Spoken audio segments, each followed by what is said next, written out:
कोइंबतूर जिल्ह्यात कोलेगल म्हणून एक तालुका आहे. बराच सपाट प्रदेश आहे. पश्चिमेकडे बिलगिरी रंगण पर्वताच्या काही ओळी आहेत. त्यांना रंगणाच्या निळ्या टेकड्या असेही नाव आहे. पूर्वेला मोठं पसरलेलं जंगल आहे. मोटारचा रस्ता आहे. दूरवर रेल्वे लाईनही आहे. पूर्वेला कावेरी नदीचं खोरं आहे. या भागात एक चमत्कारिक अनुभव मला येतो. मला त्याचं एक आकर्षण आहे. हा अनुभव रोजच येतो. उन्हाळ्यात पण येतो, पावसाळ्यात पण येतो, अगदी नित्य नेमाने येतो. हा चमत्कार अगदी बरोबर रात्री 10 वाजता सुरू व्हायचा व पहाटे 3 वाजता आकस्मितपणे एकदम थांबायचा. हा जो चमत्कार म्हणून मी म्हणतो आहे तो असा रात्री 10 वाजता जोराचा वारा वाहू लागतो. मग त्याचा वेग वाढत जातो. बऱ्यापैकी वादळाचं रूप घेतो. पश्चिमेकडून पूर्वेकडे वारा वाहतो. उंच शिखराकडून खाली वाहत येतो. बिलगिरी रंगण या पश्चिमेकडील डोंगरावरून तो सुटतो. यांना रंगाच्या निळ्या टेकड्या असं दुसरं नाव आहे. हा तुफान वारा जंगलाची सपाटी, रस्ते, मशागतीखाली असलेली शेत जमीन यावरून झपाट्याने पुन्हा खोरी, जंगल व पूर्वेकडील डोंगर, कावेरी नदीचा खोल भाग यात नाहीसा होतो. तुम्ही विचाराल यात विचित्र असं काय आहे? आहे एक गंमत. वादळी वाऱ्याची सुरुवात घड्याळाच्या बरोबर 10च्या ठोक्याला होते व शेवट ठरलेल्याच मिनिटाला म्हणजे बरोबर पहाटेच्या 3ला होतो. 10च्या पूर्वी जो भूभाग अगदी शांत असावा तो ठरलेल्या क्षणी वादळाने व्यापावा, गरजावा हे विचित्र नाही का? यावेळी वारा येतो. 5 तास तुमच्या अंगावरून धो धो वाहत राहतो व अकस्मित नियोजित क्षणी थांबतो. बटन दाबलं की प्रकाश पडावा तसे, बटन दाबलं की अंधार व्हावा, अगदी इतक्या सहजपणे. हा चमत्कार एकदा अनुभवा म्हणजे त्यावर विश्वास बसेल, एरवी नाही. या चमत्काराचं काही नैसर्गिक स्पष्टीकरण असेलही पण मला ठाऊक नाही. पण हा आश्चर्यकारक अनुभव आहे. दिवसभर कडक उन्हात फटकून तापलेल्या व कष्टलेल्या शिकाऱ्यास तो अनुभव मोठाच स्वागतकारी ठरतो. आमचा सैतान याच कारणासाठी बिलगिरी रंगण डोंगराच्या पायथ्याशी राहत असावा. केवळ रात्रीच्या त्या 5 तासाच्या वादळ वेळेतच नव्हे पण नेहमीच त्याचं सार्वभौमत्व इथे त्यानं अबाधित ठेवलं होतं.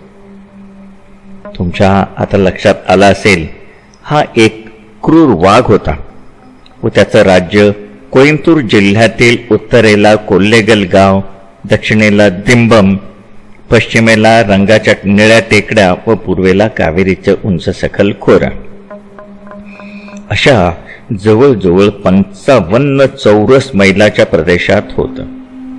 या प्रदेशाच्या मध्यभागी लोक्कनहळ्ळी व बैलूर अशी 2 खेडी आहे. कोल्लेगलहून लोक्कनहळ्ळी दक्षिणेला 17 मैल आहे आणि बैलूर लोक्कनहळ्ळीपासून 16 मैल आहे. या प्रदेशातच या सैतानानं आपलं दुष्चरित्र सुरू केलं व त्या प्रदेशातच त्याला आपल्या अत्याचारी जीवनाचं प्रायश्चित्त घ्यावं लागलं. या सैतानाचा जन्म याच उंच डोंगरावर सुमारे 5000 फूट उंचीवर झाला. या डोंगर उतारावर पूर्वीच्या काळी इंग्रज लोकांनी कॉफीचे मळे तयार केले होते. दक्षिण भारतातील प्राग ऐतिहासिक अरण्यातील भाग फायदेशीरपणे वापरण्याचा खटाटोप त्यांचाच व येथील हत्ती, रानरेडे, वाघ, चित्ते व अनेक तऱ्हेचे मृग यांची शिकार करण्याची खामखुमी पण त्यांनाच. हरणं तर इतकी विपुल होती की त्या शिकाऱ्यांना व हिस्त्र पशूंना पुरेशी खायला मिळत. नंतर काही वर्षांनी इथे संस्कृती आली. जंगलतोड झाली, रस्ते तयार झाले, मोटारी, जीप गाड्या यांची वाहतूक सुरू झाली व दिवस रात्र वाहने हिंडू लागली. हरण, मृग यांची मोठ्या प्रमाणावर हत्या होऊ लागली. जंगल कमी झालं आणि गवताळ जमिनीचं क्षेत्र वाढलं. त्यामुळे आसपासच्या खेड्यावाड्या वस्तीमध्ये दुभती गुरं इथे चरायला येऊ लागली. ही गरीब पाळीव पुष्ट जनावरं इथे वावरू लागली. तशी वाघ, चित्ते असे हिंस्त्र पशु आजवर हरण व इतर जंगली प्राण्यांची शिकार करत होते ते आता या पाळीव जनावरांकडे वळले. त्यांना गायी म्हशी मटकवण्याचा छंदच जडला. येथे शोलक जातीचे आदिवासी राहतात ते सांगू लागले की त्यांच्या वस्तीजवळ वाघाच्या व वाघाच्या बच्चांच्या पावलांच्या खुणा दिसत आहेत. मग काही प्रौढ मंडळी त्या खुणांच्या मागे मागे हिंडली. संध्याकाळपर्यंत शोध घेऊन त्यांना समजलं की आसपास 2 वाघ असावेत. अजून त्यांना दुभत्या जनावरांच्या मांसाची चव लागली नसेल, परंतु ते केव्हा तरी या गुरांच्या वाटेला जातील असं त्यांना भय वाटू लागले. आणि थोड्याच अवधीत काही आठवड्यातच अनेक गायी म्हशी वाघांच्या भुकेला बळी गेल्या. दर आठवड्यास या गुरांच्या बळींची संख्या वाढत आहे असं त्यांच्या लक्षात आलं. हे दोघे वाघ एकत्र हिंडत, एकत्र शिकार करत, एकत्र शिकार भक्षण करीत या हिस्त्र पशूंचा बंदोबस्त करण्याच्या युक्त्या आदिवासींना वंश परंपरेने ठाऊक होत्या. काही तरुण मंडळी वस्तीवरच्या अनुभवी वृद्धांकडे जमली. काही बुजुर्गांना बॉम्ब करण्याची युक्ती ठाऊक होती. एका बांबूत नारळाच्या करवंटीत दारू, शिशाचे लोखंडाचे तुकडे, खिळे वगैरे टासून त्यांनी एक गावठी बॉम्ब तयार केला आणि आता योग्य संधी मिळताच तो बॉम्ब वापरायचं त्यांनी ठरवून टाकलं. 2 वाघांनी 9 गुरं मारली. नंतर 10वा बळी जाण्याची वेळ आली तेव्हा तो प्रसंग आला. ती संधी मिळाली. 10वा बळी एक पुष्ट गाय होती. 3 गुराखी ती गाय कळपातून उचलली तेव्हा हजर होते. वाघानं त्या गायीवर उडी घातली. त्याच वेळी वाघिणीने ही झेप घेतली. वाघ तेथून गेला. तो त्यांना मारायचा होता, पण तो गेला. वाघीण मात्र त्या गायीच्या शरीराजवळ थांबली. आता धीट 3 तरुणांनी वाघिणीला घाबरवलं, काठ्यांनी बिचकवलं. तेव्हा ती वाघीण तेथून निघून गेली. मेलेली गाय मात्र तेथेच पडून राहिली होती. दोघे आदिवासी गायीजवळ आले. त्यांना माहीत होतं की रात्री वाघीण हे भक्ष्य खायला पुन्हा येणारच. 3रा शोलक वृद्ध नेत्यांकडे सल्ला विचारायला गेला. त्या 2 वाघांपैकी एक बच्चा होता. त्यालाच पुढे शोलगांनी सैतान असं नाव ठेवलं. हा नंतर चांगला सुदृढ व मृगया निपुण झाला. तो त्याच्या आईबरोबर इतके दिवस शिकार करायचा, परंतु आता दोघांना एक शिकार पोटभर वाटेना व शिवाय सैतानाचं स्वतंत्र अस्तित्व स्वतंत्र पराक्रमानं प्रस्थापित करायचं ठरवलं व तो एकट्याने शिकार करू लागला. आपलं पोट भरल्यानंतर वध्य पशूचा काही भाग आईसाठी वगळू लागला. पण हा बच्चा आणखीही बलाढ्य व प्रौढ झाला व आईसाठी काही वगळलं पाहिजे याची त्याला गरज वाटेनाशी झाली. आपल्या शिकारीवरील तिचा हक्क त्यानं नाकारला. इतकेच नव्हे, ती त्याने मारलेल्या शिकारीकडे येऊ लागली तर तो तिच्यावर गुरगुरू लागला, डोळे वटवटू लागला. त्यामुळे बाईसाहेबांनी स्वतःची शिकार स्वतः करायला प्रारंभ केला. तीही चांगली सशक्त होती. दोघं स्वतंत्रपणे शिकार करू लागल्यामुळे शोलगांचं नुकसान दुप्पट झालं. त्यांच्या गुरांची मरणाची संख्या दुप्पट झाली. हे नुकसान सोसण्यापलीकडे गेलं तेव्हा ही खेडूक मंडळी संतापली व काहीतरी उपाययोजना केली पाहिजे म्हणू लागली. पिढ्यानपिढ्या ती याच भागात राहत. त्यांना हिंस्त्र प्राण्यांच्या सवयी ठाऊक होत्या. त्यांच्या शिकारीच्या रीती ठाऊक होत्या. वस्तीवरून तो 3रा परत आला व त्यांनी उत्साहाने कामास प्रारंभ केला. तो क्रिकेटचे चेंडू एवढा बॉम्ब घेऊन आला होता. त्यांना यशाची खात्री होती. त्यांनी कुशलपणे गायीच्या स्तनांवरील फुगीर मांसल भाग फाडला. आतमध्ये तो गावठी बॉम्ब ठेवला व नंतर तो भाग पूर्ववत शिवून टाकला व ते आता परत फिरले. गावठी बॉम्ब व फटाका अनेक वेळे फुसके ठरतात किंवा अवेळी उडतात, फुटतात, पण आज तसं झालं नाही. वाघीण आली. तिने नेमका गाईच्या स्तनांचा लचका तोडला आणि नेमका तिच्या तोंडात तो बॉम्बचा बॉल आला. बॉम्बचा दणकन स्फोट झाला.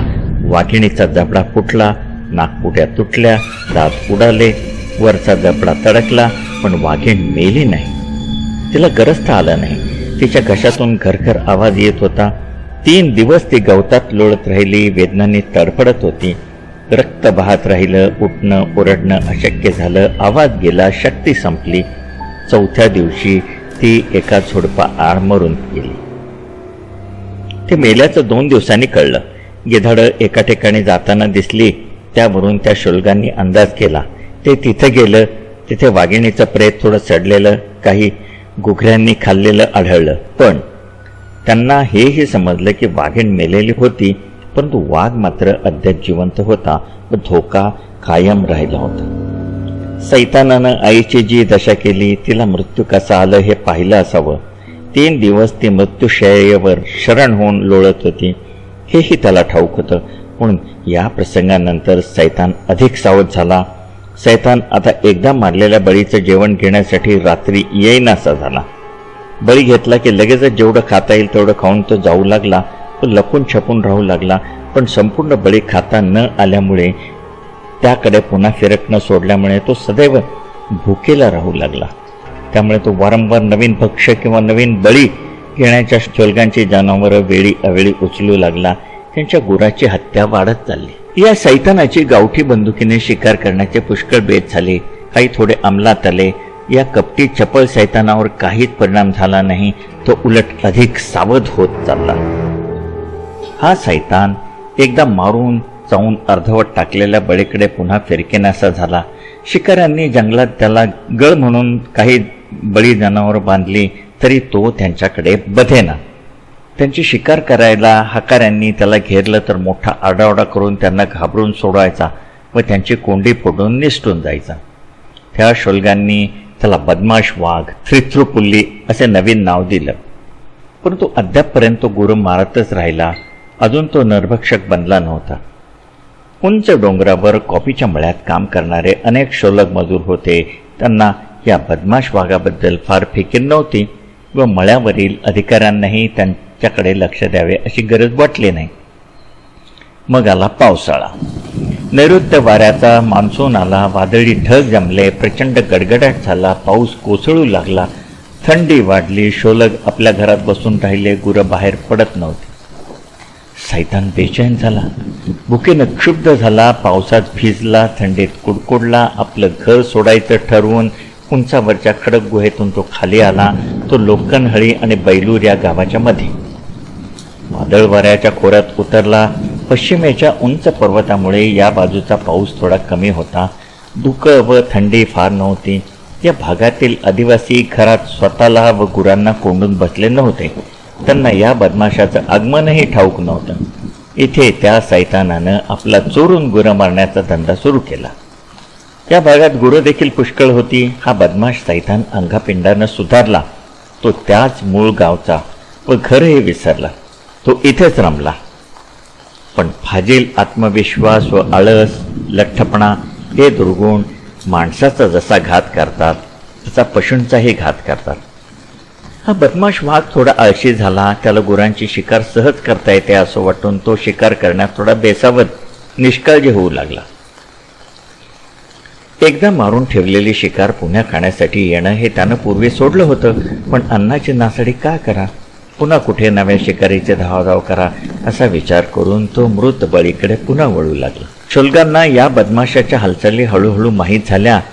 शोलगांच्या वस्तीत मारिकेन नावाचा एक शोलक होता. त्याच्याजवळ .12 जातीची एक बारी स्वतःची बंदूक होती. तशा इतर अनेकांकडे गावठी लायसन्स लागत नसलेल्या बंदुका होत्या. लायसन्स लागणाऱ्या पण तसं लायसन्स न काढलेल्या बंदुकाही होत्या. पण मारिकेनजवळ परवाना होता व तो दर्जेदार शिकारी गणला जाईल. आता वाघाच्या शिकारीची जबाबदारी सर्व गुरुवाल्यांनी त्याच्यावर लादली. लोकनहळीच्या मुख्य पाटलाकडे 50 गुरं होती. त्यातला अर्धा पांढरा व अर्धा तपकीर रंगाचा एक पुष्ट बैल वाघानं मारला. अर्धवट खाऊन टाकला. रात्री तो तेथे परत येणार असा अंदाज आला. त्या बैलाच्या मृत शरीरापासून जवळ असलेल्या झाडावर मचाण बांधलं. मारिकेन तेथे बंदूक घेऊन बसला. मारिकेन तसा लोकाग्रहाला बळी पडणार नव्हता, पण मुख्य पाटलाचा शब्द त्याला मोडवेना. मारिकेनला तसे व पक्षी मारण्याचा सराव होता. 2 वर्षापूर्वी त्याने एक सांबरही मारलं होतं. ही त्यानं केलेली सर्वात मोठी शिकार. त्यावेळीही त्या सांबराचा माग जंगली कुत्र्यांनी काढला होता व सांबराला गावातल्या पोराचोरांनी घेरलं होतं. आज मारिकेननं पोटात दुखत असल्याचे सबब सांगून पाहिलं, पण पाटलानं काही एक न ऐकता त्याला मचाणावर चढवलंच. मारिकेनने आपली बंदूक कुणाला उसनी वापरायला दिली असती तर, पण ते त्याला मुळातच पसंत पडलं नाही. पाऊस पडत होता. थंडी वाजत होती. मारिकेन मनात पावसाला, थंडीला, पाटलाला व वाघाला शिव्याची लाखोली वाहत होती. तेवढ्यात वाघ आला. तो बैलाची हाडं फोडू लागला. त्याचा आवाज आला. सर्वत्र काळा कुट्टा अंधार होता. मारिकेन गोळी मारायला उत्सुक नव्हता. त्याला वाघ दिसलाही नव्हता. त्यानं गोळी मारली नसती तर बरं झालं असतं, पण त्यानं गोळी झाडली नसती तर दुसऱ्या दिवशी गावात त्याची टिंगल टवाळी झाली असती. त्याला सगळ्यांनी भित्रा म्हणून चिडवलं असतं. मचाणावर त्याच्या शेजारी बसलेला माणूस त्याच्या बरगडीत बोटं खुपसून गोळी झाड म्हणून एकसारखा सुचवत होता. शेवटी वाघाच्या दिशेने अंदाज घेऊन मारिकेननं गोळी झाडली. नंतर वाघ गर्जना झाली. वाघानं कुठेतरी उडी मारून पलायन केल्याचं कळलं. गोळी वाघाला लागली असा सर्वांना विश्वास होता. रात्रभर पाऊस होता. पहाटे थांबला. सकाळ झाली. मचाणावरचे लोक खाली आले आणि बैलाच्या प्रेताकडे आले. पावसामुळे बैलाचं प्रेत धुतलं गेलं होतं. वाघाचा मागही कुठे गवसना. त्यानंतर 1.5 महिना एकही जनावर वाघाने नेलं नाही. त्यामुळे सगळे खुशीत होते. पाटलानं मारिकेनला 10 रुपये बक्षीस पण दिले. पण एके दिवस सकाळी गुरांना वैरण ओला चारा तोडून आणण्यासाठी कॉफी मळ्याकडे उंच डोंगरावर गेलेली शोलेकबाई दुपारच्या जेवायच्या वेळेपर्यंत परतली नाही. मग तिचे नातलं तिला शोधायला निघाले. शोधता शोधता एका ठिकाणी त्यांना गवताचा भारा व खुरपही दिसला, पण बाई आढळली नाही. तिच्या रक्ताच्या खुणा, वाघाची पावलं किंवा इतरही काही दिसलं नाही. 15 दिवसांनी कॉफी मळ्यातला एक तरुण नाहीसा झाला. त्याचा शोध घेताना एक निश्चित झालं की त्याला वाघानंच नेलं. परंतु वाघाच्या मागावर मंडळी दूरवर जाऊ शकली नाहीत. 3रा नरबळी व्हायचा, पण तो थोडक्यात बचावला. त्याचं असं झालं. एका झाडाच्या बुंध्याला टेकून तो गुरे राखीत होता. गुरं आसपास चरत होती, पण एवढ्यात एक बैल घाबरल्या सुरात थांबरला. तो गुराखी सावध झाला. त्यानं पाहिलं. गुरं भयभ्रमात होती. सगळी एका जागी जमली होती व एका दाट झुडपाकडे एकटक पाहत होती. गुऱ्याखाला ती बाई, तो मजूर वाघानं नेल्याचं माहीत होतं. तो विशेष सावध झाला व तो झाडावर चढू लागला. काही फूट तो वर चढला. एवढ्यात वाघ त्या झुडपामागून बाहेर आला. झाडाशी येऊन त्या गुऱ्याखाला खाली ओढण्याचा विचार करू लागला. एवढ्यात सगळे बैल एकजुटीने वाघाच्या अंगावर धावून गेले. वाघाला संकटाची कल्पना आली व त्याने तेथून पळ काढला. या प्रसंगामुळे या बदमाश वाघाची, सैतानाची, नरभक्षकाची सर्वांना पूर्वकल्पना आली. तो वाघ मारिकेनच्या गोळीने मेला नव्हता तर सर्व शोलम जमात दैववादी बनले. वादळ खोऱ्यातील देवळात नवस बोलले जाऊ लागले. पूजा चढवण्यात आल्या. पाटील व मारिकेन हे दुर्दैवी ठरले. त्यांना यश आले नाही. कॉफी मळ्यातले मजूर विशेष घाबरले, कारण ते मळ्यात एकटे व दूरवर कॉफी बिया वेचण्यात काम करील. या मळ्यातून एखादी बाई, एखादा मजूर नाहीसा व्हायला प्रारंभ झालाच. मग मजुरांनी कामावर येणं बंद केलं. सगळ्यांनी हे काम सोडायचं ठरवलं. शोलक लोक दार लावून घरात बसू लागले. गुरंही गोठ्यात कोंडली गेली. त्यामुळे त्यांच्यावर थोडीफार उपासमारीची पाळी आली. पण नर मासाला चटावलेला सैतानही भुका राहू लागला. हा वाघ उंचीवरील कॉफीमुळे सोडून पुन्हा खाली उतरला. या सैतानाला मारिकेनची गोळी डाव्या मांडीला चाटून गेली होती. पूर्वी त्याला चढायला पळायला थोडा त्रास व्हायचा, परंतु कालांतराने आता तो सुधारला.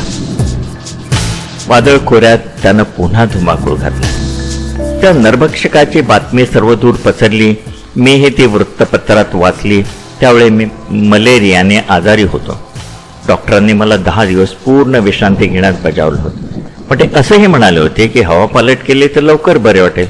मग काय, मी चटकन निर्णय घेतला व आपण याच भागात फिरायला जावं. हवा पालटही होईल व शिकारही होईल. पण माझा अंतस्थ हेतू मी त्यांना सांगितला मात्र नाही. माझ्या स्टूड बेकर गाडीनं मी लोकनहळीला आलो. बरीच माहिती मिळाली, परंतु त्यात उपयोगी पडेल अशी काहीच नव्हती. सैतानाच्या हल्ल्यांना काही रीत नव्हती. तो लोकनहळी, बैलूर, हनूर, रामपुरम या गावातील टेकडे उतारावरील कॉफी मळ्यातील माणसं कधीही व केव्हाही नेत होता.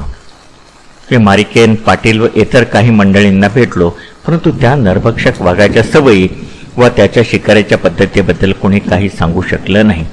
हा लबाड उन्हाळ आहे एवढीच माझी कल्पना झाली. लोकनहळीच्या उजवीकडे एक छोटं तळं आहे. त्याच्या उंच बांधावर मी एका रात्री मुक्काम केला. या इथेच मारिकेनने 2 वर्षापूर्वी सांबर मारलं होतं. बरोबर 10 वाजता वादळ वारं घोंगावू लागलं. मला त्या वादळात शांत झोप आली. वारा पहाटे 3ला थांबला व मला जाग आली.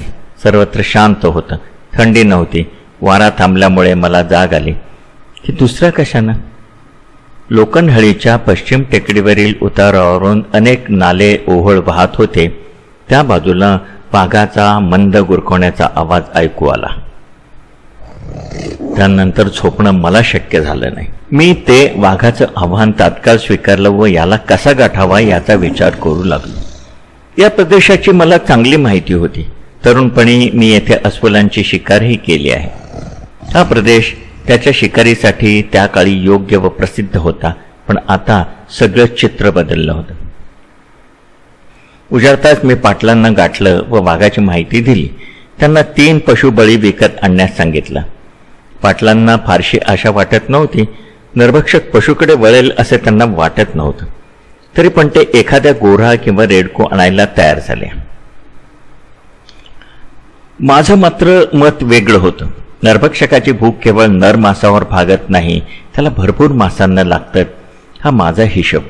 पाटलाचं नाव सांगून सकाळचे 9 वाजण्यापूर्वी मी 3 रेडे आणवले व पहाटे त्या भागात वाघ होता तिकडे काही माणसांसह प्रयाण केलं. तेथे गेल्यावर शिकार मार्गावर वाघांची पावलं दिसली. त्यावरून त्याच्या संचाराचं क्षेत्रही पक्क लक्षात आलं. मग आम्ही बळी बांधण्यासाठी 3 अशा जागा निश्चित केल्या ज्या ठिकाणी 2-3 घड्या व झरे एकत्र होतात. अशा त्या जागा होत्या, परंतु त्यांच्या जवळच उंच मोठे वृक्ष नव्हते. मचाण बांधायची पंचायत होती. पण मला वाटलं वाघ इथे बळी घ्यायला येऊ दे, मग पाहू मचाणाचं. पण माझा हा विचार चुकीचा होता. बळी बांधण्यापूर्वीच तो शिकारीने करायला हवा असतो. त्या रात्री बळी बांधले, वाघ आलाच नाही. बळी जिवंत राहिले. दुसऱ्या दिवशी तरी मचाणाचा विचार नीट करायला हवा होता, कारण उसण मिळाली होती. पण मी त्या परिस्थितीचा फायदा घेतला नाही. दुसऱ्या रात्रीनंतरच्या सकाळी एक बळी रेडा वाघानं मारून खाल्लेला दिसला. वाघाच्या पावलांच्या खुणावरून 3-4 दिवस हिंडणारा तोच एक सैतान वाघ होता हे स्पष्ट झालं. वाघानं तो रेडा ओढून नेण्याचा प्रयत्न केला होता, परंतु ज्या दोरानं तो झाडाला बांधला होता तो दोर फार मजबूत ठरला. वाघानं दोरी चावण्याचा तोडण्याचा प्रयत्न केला नाही. आता 3री रात्र, पण बसायचं कुठे? जवळ झाड नव्हतं, लहान मोठं झुडूपही नव्हतं. पाटील बुवांनी बॉम्ब वापरण्याची पेटंट सूचना केली, परंतु मी ती पूर्ती ऐकली नाही आणि फेटाळून लावली. ज्या ठिकाणी 3 नाले मिळत होते तिथला रेडा गेला होता. वाघ आज रात्री तिथे परत येणार होता रेडा खायला. मी त्यावेळी त्याला मारणार होतो, पण मी बसू कुठे, लपू कुठे? वाघ ज्या बाजूने येणार त्या वाटेवर एखादा आडोसा मिळतोय का ते पाहिलं, पण मला वाघ दिसण्याच्या अगोदर त्यांना मला पाहण्याचा संभव जास्त होता. वाघ दुसऱ्यांदा शिकार खायला येतो तेव्हा तो दुप्पट सावध असतो. तो चूक करत नाही. तेव्हा नाल्याच्या बाजूला आडोसा करणं सोयीचं नव्हतं. 3-4 पर्यायाचा विचार करून शेवटी मी ठरवलं की नाल्याच्या संगमाजवळच्या खोलगट भागात थांबायचं. इथून मला बळी रेडा दिसत होता. वाघ त्याला खाऊ लागला की मला तो दिसणारही होता. ही अरुंद घळी 200 यार्ड लांब होती. तेथे 5-7 मोठे दगड होते. त्यावर हेन्ना व वलारी जातीचं गवत होतं. ते दगड व ते गवत मी काही मजुरांच्या मदतीने उचलून उपटून खोलगट भागाजवळ आणलं. त्याचा एक आडोसात गेला. त्यामागे मी बसणार होतो. माझ्याबरोबरची माणसं दिवसा उजळली व एका गटानं परतली. मी त्यांना दोष देत नाही. वाघाचं त्यांना भय होतच. दुपारी 3:30 वाजता मी मृत रेडा बळी होता तेथं आलो. गवतानं पाचोळ्याने रेडा झाकला होता. गवत पाचोळा दूर केला. ते खूप दूर नेऊन टाकलं. वाघ फार संशयी असतो. थोडासा बदल देखील त्याच्या लक्षात येतो व तो भित्रा बनून पळून जातो. मी आडोशामागे बंदूक सिद्ध करून बसलो. निरखून पाहू लागलो. तो 2 डोळे माझ्याकडे झोडपातून पाहत आहेत हे माझ्या लक्षात आलं. ते मध्येच वर होत, मध्येच खाली लपत. मला वाटलं पक्षी असावेत, पण मला 2 कानही असल्याचा भास झाला. तो असणार नरभक्षक, बदमाश, त्रिचुपुल्ली. 10 मिनिटं पाहत होतो, पापणीही हालून दिली नाही. आणि काय आश्चर्य, तो वाघ नव्हता, तो चित्ता होता. रेडा खाल्ला होता वाघानं. त्याच्या पावलाची चिन्ह मी पाहिली होती. चित्ता अधूनमधून माझ्याकडे पाहत उठला. रेड्याच्या प्रेताकडे गेला. त्यानं वाघ घेतला, पण त्यानं रेड्याला तोंड लावलं नाही. तो वळून वळून मी जिथे बसलो होतो तिकडे बघत होता. रेड्याचा घास चावण्यासाठी त्यानं पुन्हा तोंड खाली नेलं, पण नंतर त्यानं एकदम विचार बदलला. तो माझ्याकडे आला. रोखून पाहत दबकत दबकत माझ्यापासून 10 फुटावर उभा राहिला. तो आता माझ्यावर उडी घेण्याच्या बेतात होता. मी तयार होतो. बंदुकीच्या ट्रिगरवर बोट रोखलेलंच होतं. नेम व वेळ अचूक साधणार होतं. पण चित्त्यानं एकदम विचार व मोहरा बदलला आणि एक ढांग टाकून तो कुठल्या कुठे जंगलात अंधारात दृष्टीआड झाला. हा सगळा खेळ 2-3 सेकंदाचा ठरला. या प्रसंगामुळे अनेक गोष्टी मी नव्याने शिकलो. 1. मी केलेला अडोसा निरुपयोगी होता. चित्त्यानं प्रथमपासूनच तो पाहिला होता. 2. हालचाल न करता अगदी पुतळ्यासारखं स्तब्ध राहणं श्रेयस्कर. मी जरा हल्लो तरी चित्ता माझ्यावर झडप घेता. 3. चित्ता त्याच्या थोरल्या भावाला, दादाला बराच भिवून असतो. वाघ आपल्या मागे येत असेल असं त्याची शिकार खाताना त्याला वाटलं होतं. 4. चित्ता माणसाला खूप भीत असतो. 5. जेथे मचाण बांधण्यासाठी उंच झाडं नाहीत तेथे जवळपास बळी बांधणं वेडेपणाचं आहे. एका परी मला बरं वाटलं, पण माझ्या वेडेपणाची मला किळस आली. आता संध्याकाळ होऊ लागली. दिवसांची पाखर चिडीचूप झाली. रात्रीची पाखरं, घुबडं, वटवागळं, रातकिडे यांचे आवाज अधूनमधून येऊ लागले. करकोचे, बदकं, लपली, किडे, सरडे, खारी, ससे बिळात गेले. जंगली वनस्पतीचा व रानटी फुलाचा चमत्कारिक गंध वाऱ्याबरोबर पसरला. 6 वाजायच्या सुमारास सूर्य मावळतीच्या डोंगराआड दडला. एक एक चांदणी दिसू लागली. आज चंद्र उत्तर रात्री येणार होता. मला आतून एक भावना झाली. भय वाटला. अर्थात फार भयंकर घडणार नाही याचीही मला खात्री होती. आणि एकाकी सारं शांत झालं. स्मशानातली थडगी शांत असतात तशी शांत घडली. ही शांतता अनैसर्गिक होती, कारण रातकिड्यांचाही आवाज थांबला. बदमाश वाघ येत असणार. बारीक सारीक पक्षी, निष्पाप असहाय्य छोटे पशु एकदम गप्प झाले. वाघ असेल का खरंच? मी डोळे उघडून कानाला हात लावून पाहिलं, ऐकलं. छे, काही चाहूल नव्हती. त्या रेड्याचं मढं पांढुरक्या जमिनीवर काळ्या रंगानं विचित्र वाटलं. त्याला घाण येऊ लागली होती. काही मिनिटं गेली. मी ती तासा इतकी लांब वाटली. धोका वाढतो आहे असं वाटत राहिलं. एकदा वाटलं हा आसरा सोडून दूर लांब पळून जावं, परंतु मी स्वतःला सावरलं. असा भ्याडपणा करायचा नाही असं मनाला बजावलं. पुन्हा शांतता वाढली. घड्याळात फक्त 7:30 झाली होती. चित्ता कसा आला, माझा अडोसा त्याला दिसू शकला याची आठवण झाली. मन थरारलं. वाघाला मी दिसू शकलो असतो तर वाघ आत्ताही जवळपास असेल. आणि हो, काही अंतरावर ह्याच वेळी माझ्या मागील बाजूस वाघाचं कुरकावणं ऐकू आलं. एका जनावराचं विवळणं आलं. झुडपाड एखादं जनावर प्राणशंकेने तडफडत आहे अशी कल्पना आली. ते जनावर आर्त किंकाळलं. नंतर वाघाचं हातपाय आपटणं व गुरगुरणं जाणवलं. वाघ कुठल्या तरी दुसऱ्या मार्गानं बळीकडे येत होता. मी ज्या घळीत बसलो होतो त्याच बाजूनं माझ्या मनानं धोक्याचा पुन्हा इशारा केला. वाघ माझ्याकडेच येत होता, परंतु त्याला वाटेत एक प्राणी आडवा आला. तो प्राणी म्हणजे जंगली डुक्कर. त्या डुकरानं मला वाचवलं. वाघ टेकडीवरून खाली उतरत होता. हा मध्ये आला. वाघानं त्याला लोळवलं. ते डुक्कर विवळत तळमळत पडलं होतं. जमिनीवर खूर आपटत आदळत होतं. मग ते शांतपणे मरून गेलं.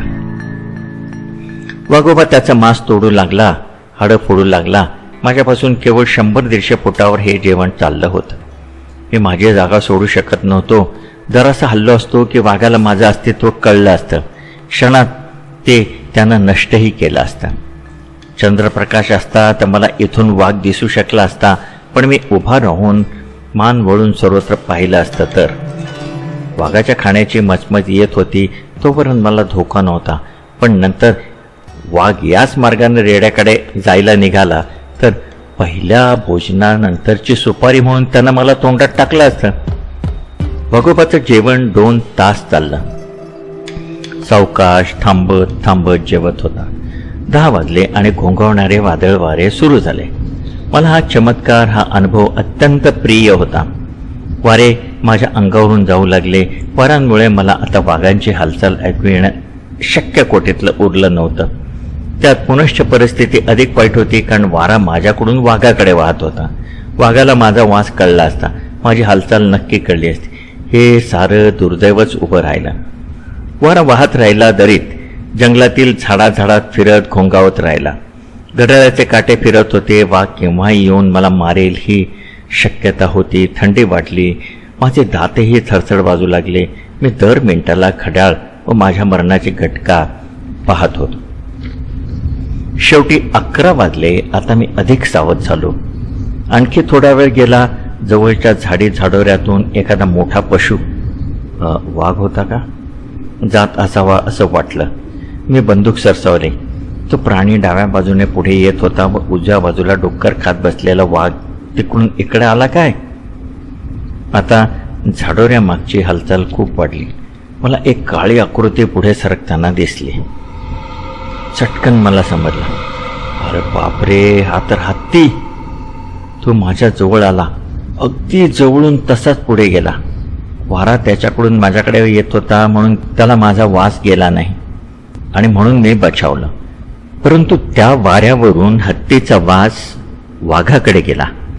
वाघाला कळलं व तो भरल्या ताटावरून ताडकन नव्या शिकारीसाठी सिद्ध होण्यासाठी उठला. तो रागाने गुरगुरला. हत्ती थबकला. गुरगुरणं कुठून येतंय याचा अंदाज घेतला.